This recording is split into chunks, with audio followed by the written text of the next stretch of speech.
அன்பானவர்களே, Tamil daily piece of bread channel உங்களை அன்புடன் வரவேற்கிறது. ஜீவ அப்பம் நானே, என்னிடத்தில் வருகிறவன் ஒரு காலம் பசியடையான், என்னிடத்தில் விசுவாசமாயிருக்கிறவன் ஒரு காலம் தாகமடையான்.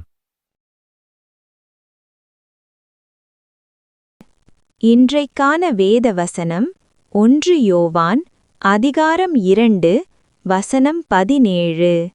உலகமும் அதன் இச்சையும் ஒழிந்து போம், தேவனுடைய சித்தத்தின்படி செய்கிறவனோ என்றென்றைக்கும் நிலைத்திருப்பான்.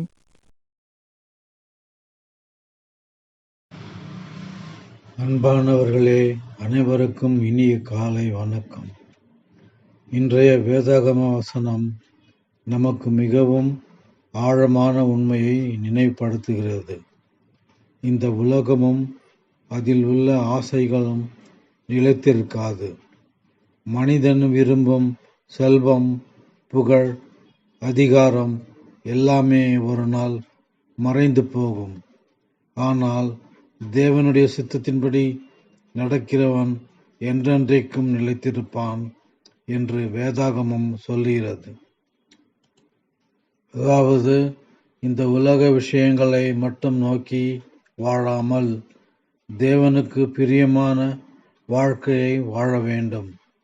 தேவனுடைய வார்த்தையை கேட்டு அதன்படி நடக்கிற வாழ்க்கைதான் நித்திய பலனை தரும் வாழ்க்கை.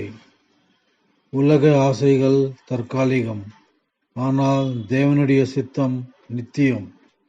ஆகையால் நாம் ஒவ்வொரு நாளும் கர்த்தாவே, உமது சித்தம் என்ன என்று கேட்டு அதன்படி வாழ முயற்சிப்போம்.